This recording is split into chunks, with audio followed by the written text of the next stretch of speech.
Hey Tim, do you like horror movies? Why, yes I do, Matt. You want to hear two ridiculous horror fanatics discuss all the scary movies that just came out? Wait, you must be talking about our podcast, Happy Horror Time. You bet your ass I am. Oh, clean it up, Matt. No, see, that's the best part. On Happy Horror Time, you get uncensored and unpolished reviews of all things horror.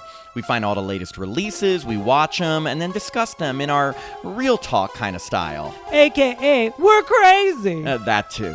And don't forget, we also interview classic horror stars and insiders, asking them all the questions you've always wanted to know but were afraid to ask. Like when Felissa Rose from Sleepaway Camp told us how they found her stand-in for that big reveal at the end. Yep, you gotta listen to find out. Check out Happy Horror Time, a podcast for horror lovers. Or anyone who just wants to have a good time. Because anyone can have a happy horror time.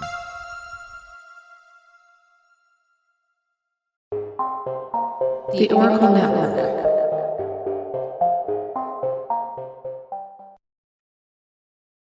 Hello and welcome to Reverie True Crime. I'm your host, Paige.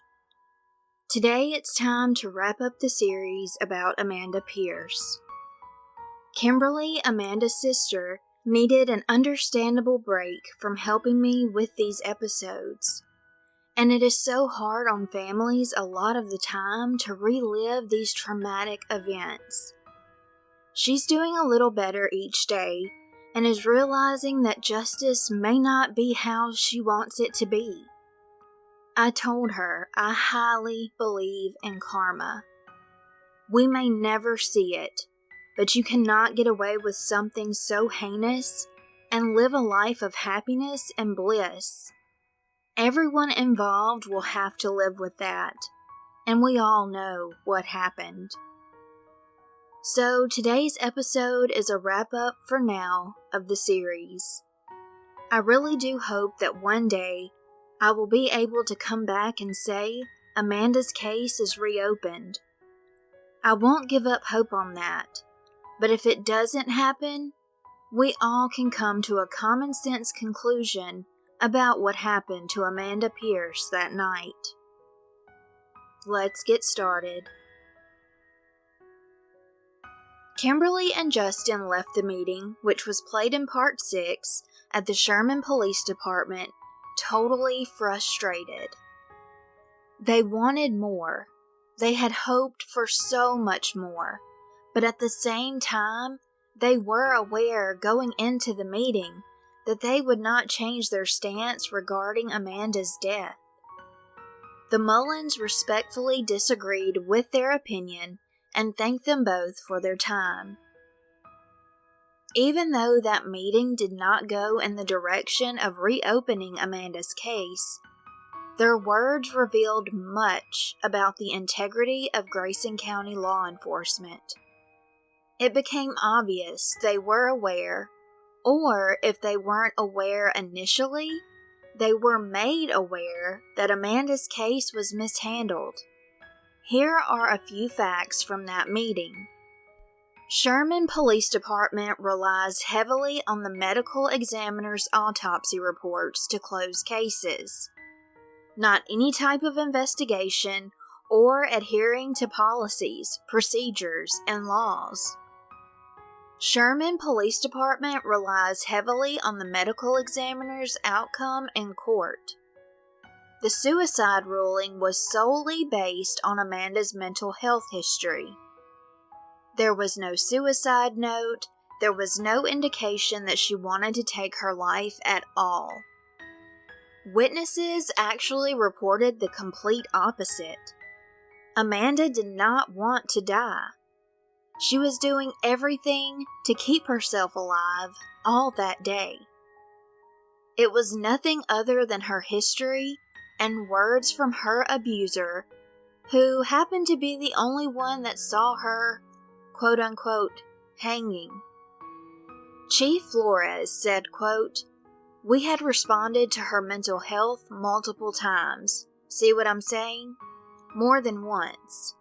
That's a part of the picture," end quote.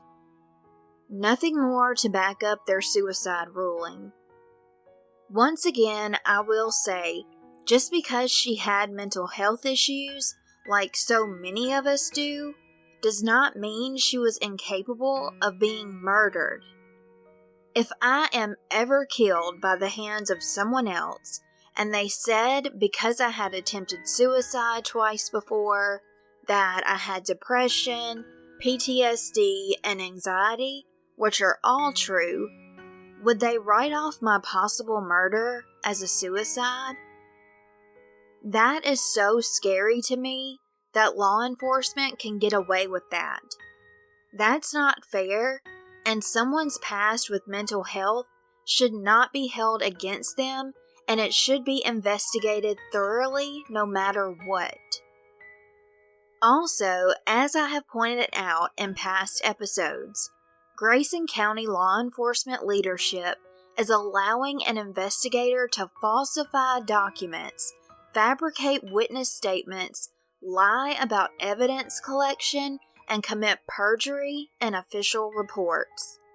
I have all of these documents and reports, and I can confirm that this is true.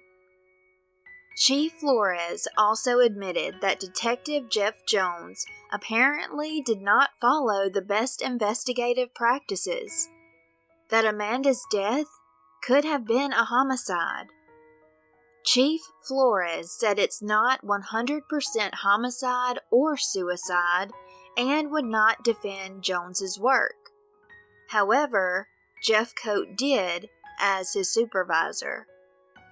Questions about the Justice of Peace, Atherton, telling medical staff and family that no autopsy would be ordered due to Amanda's past mental health history and alcohol abuse.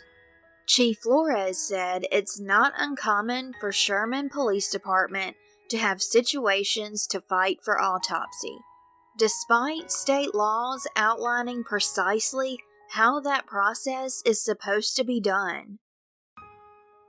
Chief Flores acknowledged that Sherman PD's service was not what it should have been, that he cannot say Amanda received the investigation that she should have, and he actually compared Amanda's death ruling to a football call. Detective Jones's so-called investigation and law enforcement fell short in Amanda's case. After that meeting, Kimberly sent certified letters begging for help from anyone and included pictures of Amanda's injuries to the city manager, the Sherman mayor, and district representative, as well as congressman and Texas state attorney, asking for help and to bring some kind of awareness. She even went to Austin, Texas to meet with a representative who made a promise to present Amanda's case to Texas State Attorney Ken Paxton. But there was nothing that came out of these efforts. The only reply that she received was from Texas Representative Reggie Smith's secretary, who said she received the mail. She offered condolences for Kimberly's loss and stated that Representative Smith could not get involved in local police matters. In early 2018, Kimberly and her husband followed up on other families in similar situations. Many were hiring outside agencies to reinvestigate in hopes to have cases reopened. So in February of 2018, Kimberly decided to hire a private group from North Carolina. This group claimed to have technology to recreate crime scenes, and a round table of seasoned experts who come together to decide if a crime scene had been staged. The private detective in the group actually had ties with Grayson County. Within a couple of months, Kimberly was notified that the group was 99% sure Amanda had been murdered. This private investigator personally came to Sherman, Texas, to tell Kimberly the news. After thousands of dollars and countless hours, there was a hopeful chance to have Amanda's case reopened. Finally, in July of 2018, the agency reached out to the Sherman Police Department for a meeting to present their findings. Assistant Chief Jeffcoat assigned Lieutenant Nick Emmons to be the non-biased contact from the police department. This is unbelievable.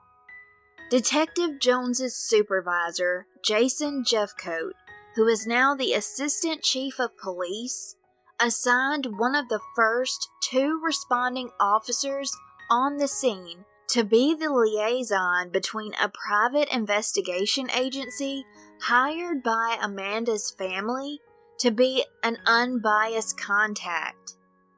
Nick Emmons already had his mind made up long ago.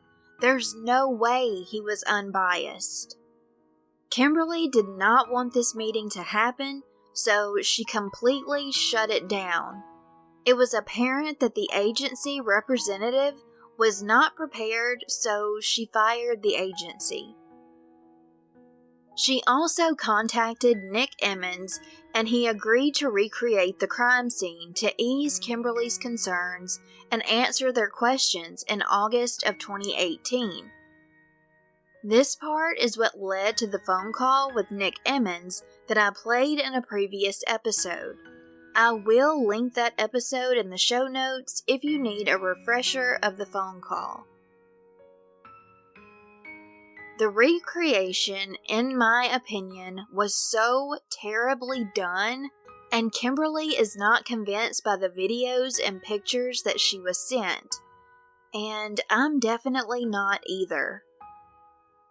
From the initial reports about the scene when officers first got to the apartment, compared to the recreation, is completely different. In the report, it is said that the iron cord had been pulled so tightly that it stretched the copper from the insulation. Crime scene photos of the cord do not show that.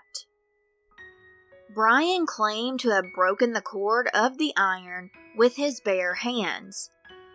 If he can do it that easily, wouldn't Amanda's body weight cause it to break? What really caused her lower neck strap muscles to hemorrhage and abrasions along the ligature line?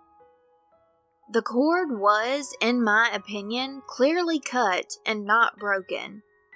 I will post all of these pictures on Instagram along with the recreation photos, which I have not posted yet, so these will be brand new to all of you, and I would love to hear your opinions.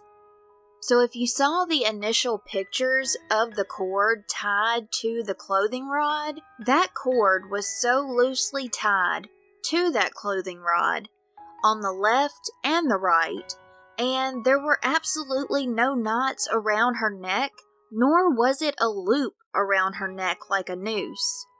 So, how did she get that circular ligature mark around her lower neck, slightly above the collarbone? That didn't set off any red flags to any authorities.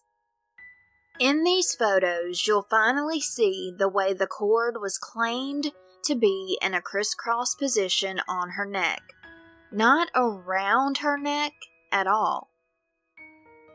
Another issue that is brought up is about the length of the cord, which was reported in Jeff Jones's report to be 5 feet long, in comparison to how Brayan claims he found Amanda on her knees along with her height, which was 5'7", and the height from the floor to the clothing rod.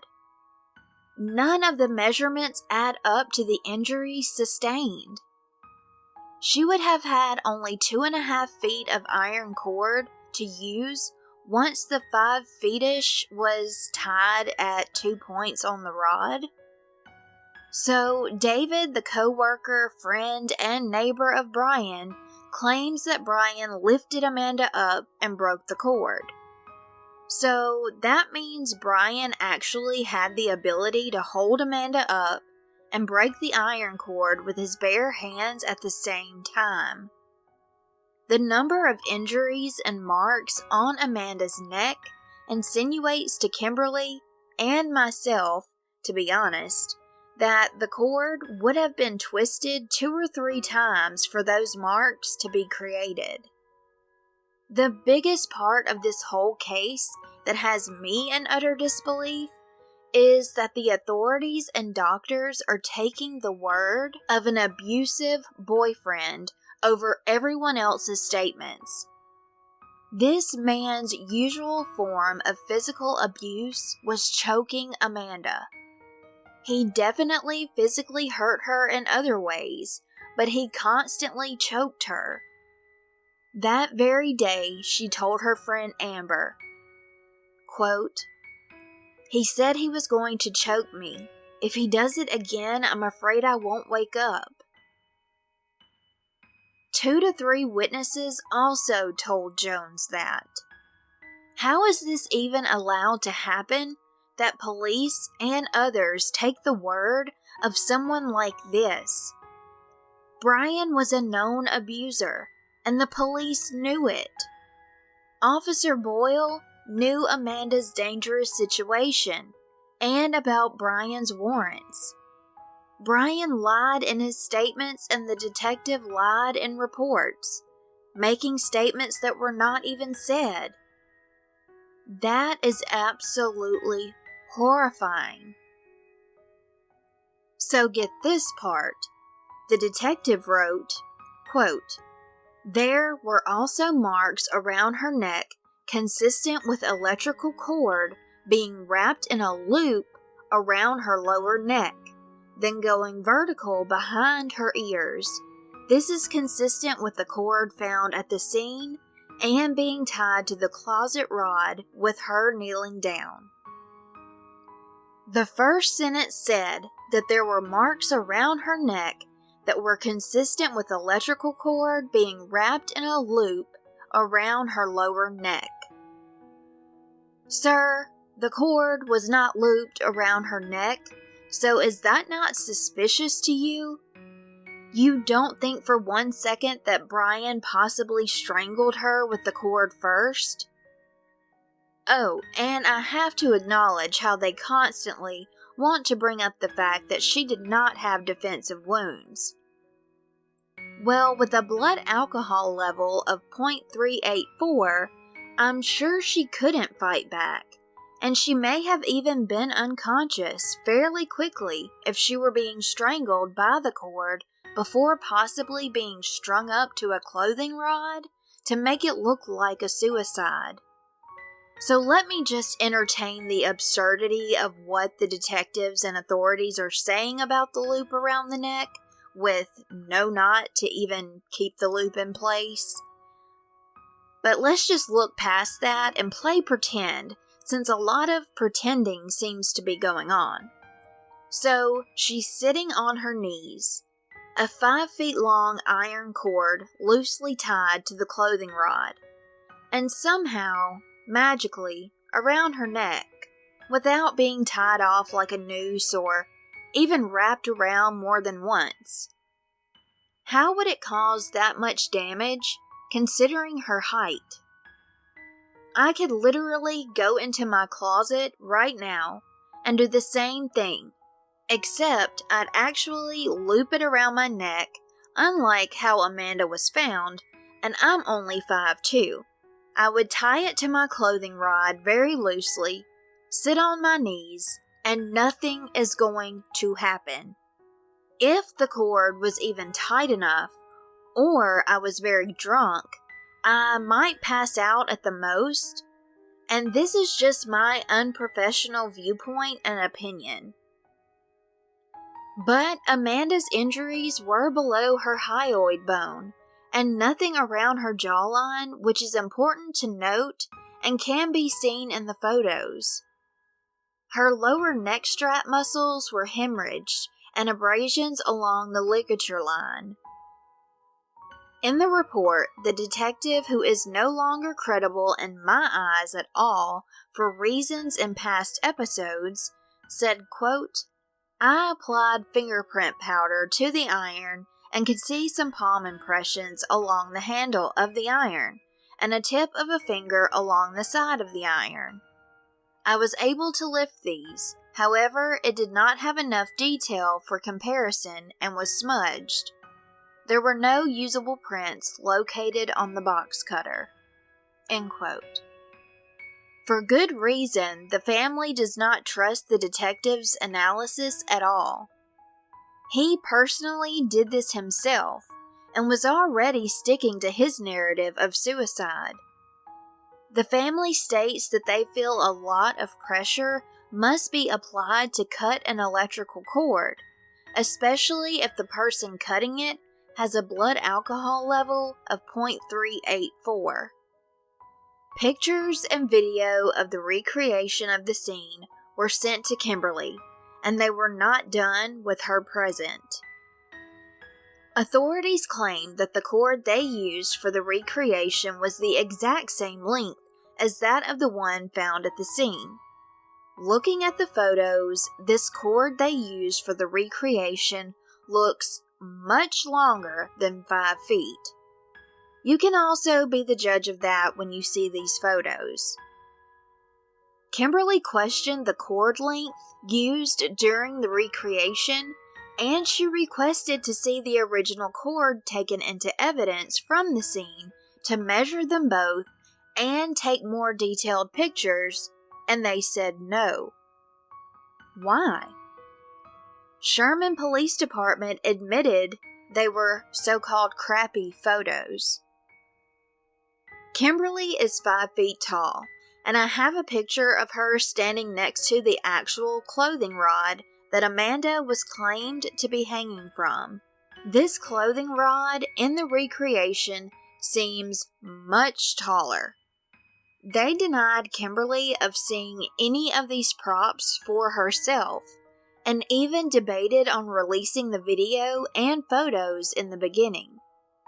In fact, I can almost 100% guarantee you this clothing rod is a few feet higher.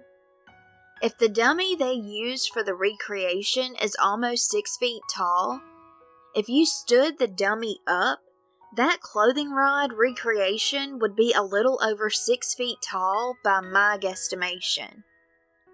I will be posting these pictures everywhere for you all to see and judge for yourselves. The way the cord is tied around the dummy's neck in a crisscross pattern does not explain the circular ligature mark under Amanda's larynx at all. The iron cord is crisscrossed and they placed it around the back of her neck, but it would not make a circle like the one on Amanda's neck, because there is no circle in front where the ligature mark was, and it went all the way around, as if strangled from behind. As far as the recreation goes, all we have are photos and videos to go by, which don't look accurate to the items at the scene, and the height of the clothing rod is definitely incorrect if that dummy they used is actually almost 6 feet tall. The cord also seems much longer than 5 feet. You can lean a stiff dummy into a cord all day long, but that doesn't compare to a very drunk young woman sitting on her knees.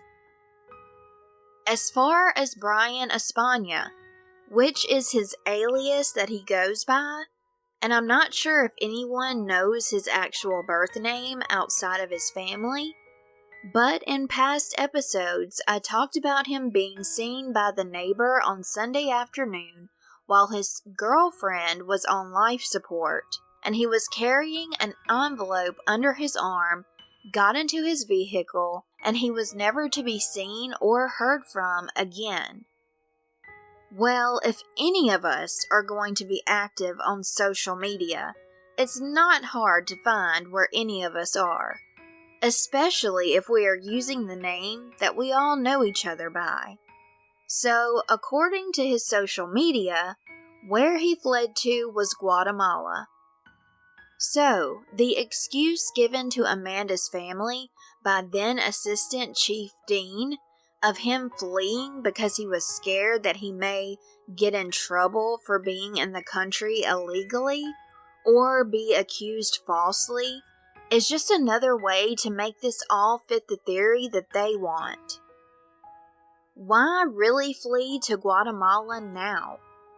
Why didn't he run all of the other times that he was in legal trouble with outstanding warrants for violent crimes?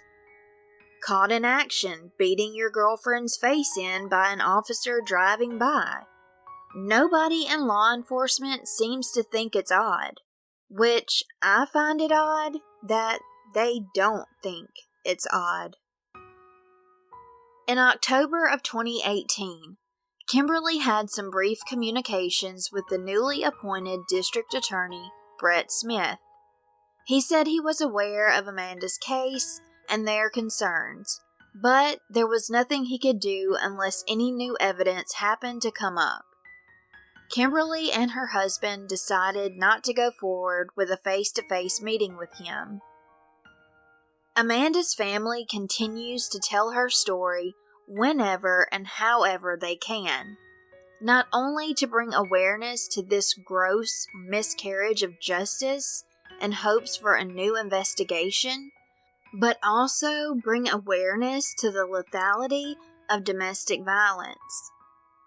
Kimberly believes that change has to come by removing all barriers that protect law enforcement who violate department policies and procedures and state and national laws.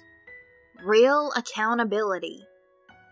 There's an unspoken code, the blue wall silence, which means loyalty to each other. But their first loyalty should always be to the law. Secrecy breeds corruption.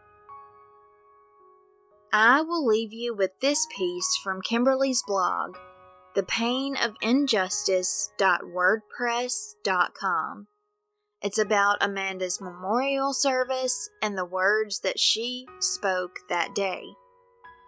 For those of you who don't know me, my name is Kimberly, and I am Amanda's older sister. Even though today is tragic and such a sad event, I pray that everyone can have hope that she is no longer suffering from the battle here on earth, but experiencing a love she never knew. Amanda would have wanted us to celebrate her life and share fond memories with a smile on our face. Let's not dwell on our significant loss, but instead focus on paying tribute to Amanda's life. One thing we can all agree on is that she loved her children. She loved my children. She loved Brian's children, and she loved Vivian's children. When going through thousands of pictures this week, honestly, I think she was Mom's favorite, because after she was born, she was in most of them. I saw how much she enjoyed each one of hers and our babies. She was so drawn to children, and they connected with her so easily, always smiling and laughing with them. She always had a smile on her face, even on her darkest days. One thing she would say is, "It's all good." Being able to talk to people who knew and loved her over the past 2 weeks shows me how much she made such an impact on their lives. Many of us know that Amanda struggled with the loss of my father, brother, mother, and sister. She had a lot of guilt, pain, and grief that she carried around, but still wore this mask that everything was okay. After Vivian and Mom died in 2009, it seemed the struggle intensified. She blamed herself, and no matter how much we tried to convince her, she bought into the lie that she could have done something to save them. The last couple of years have been the hardest for all that love her. To watch her decline and struggle hurt all of us. I personally was a few decisions away from being exactly where she was. using something other than God to ease the pain and hurt inside. We all, if we are honest, tend to fill the hole in our hearts with something. That hole is intentionally placed there by God, and it is there to remind us that we need to depend on Him for strength, peace, and rest. But because of our free will that He has given us, we get to choose what we fill it with. The numbing we tend to use is only temporary and does not bring any kind of peace. It's destructive and tears us away from knowing the love of God. I don't want anyone to leave here tonight not knowing that in spite of Amanda's daily, even hourly struggle, she did not love God and knew Jesus. She was saved and accepted Christ at a younger age, but that's where her battle began. Satan used hurt, pain, and past familiar family coping skills to blind her and lie to her about God's love for her. His goal is to destroy us here on earth, so our testimony about God's incredible love and sacrifice becomes tarnished. God did not cause this tragedy, but choices made here on earth by others did. What she endured just to survive breaks my heart, but I know God will use what was intended for harm and evil for good. He will use this tragedy and other tragedies in our families' lives to bring something beautiful and good to others. That is where my hope and peace comes from. Tonight, if you don't know Christ, I pray you talk to God about that. But if you do know Christ, you have to know that our struggles here are not a question of your salvation, but a journey to the promised land of peace and rest here on earth.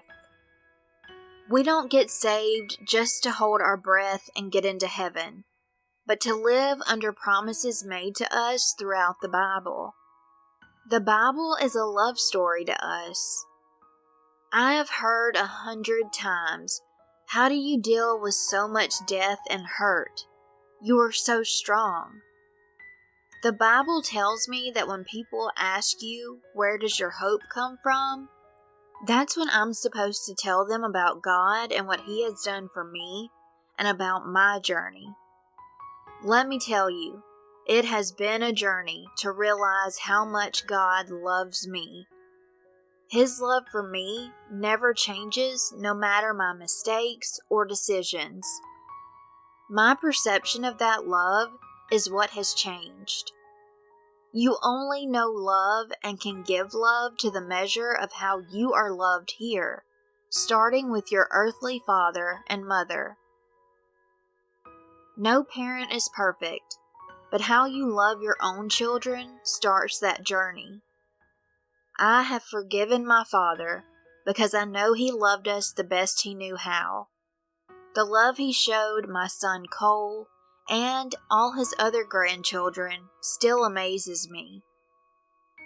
And the fact that I realized that every one of my sins, past, present, and future, were forgiven at Jesus' death on that cross, has given me so much relief from guilt and shame that I wasn't good enough or strong enough to be loved. When you realize that, that's when you can love others unconditionally, despite who or where they are on their journey. The church in general has to become a hospital to the broken. We have to give love and find mercy to give those such as Amanda a safe place to grow. We have to extend grace and love, not rules and regulations, to help them. I personally don't know what that looks like, but if we see someone broken and hurting, all we have to do is point them to help. It's their responsibility to get it. We have to show mercy and love, Realize that God's grace means I'm forgiven and loved even though I did nothing to earn it and sure don't deserve it. That's what's so amazing about grace, given and not earned. I want to leave you with a quote I read last night as I fell exhausted into bed that nailed my heart's voice. Quote, "Only where there is mercy is there growth and hope for change. Mercy is what begs us to be mercifully safe places for our suffering and victimized and abused and all the broken in our families, our communities, our churches, and our aching, breaking world. So every soul can enlarge and grow strong. The mercy of God is like a womb for the children trafficked, the vulnerable and abused, the suffering who cry soundlessly behind masks. Lay your ear up against any suffering, and that's the beat you can always hear. The heartbeat of our God, Emmanuel, God always with you. Thank you for coming tonight and honoring Amanda's memory and life." Thank you all so much for listening to this last episode of the Amanda Pierce series. Hopefully, it won't be the last time I ever talk about her. I hope to one day come back with good news that justice has been served. That is one of my ultimate wishes.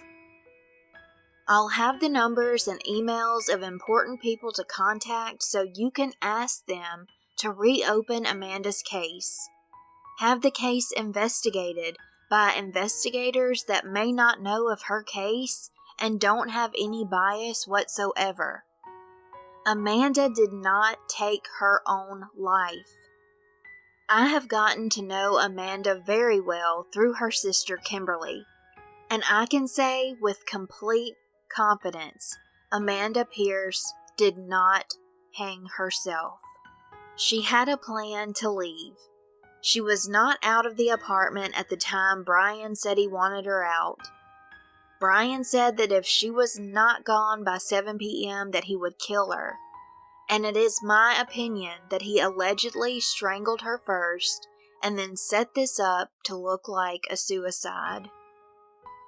We see cases like this every single day. To think he did not have a plan if he ever wanted to kill her would be ridiculous. He has said that he would kill her and get away with it so many times. When someone says they will kill you and get away with it, believe them. Thank you so much again for listening. Until next time, please stay safe and take care.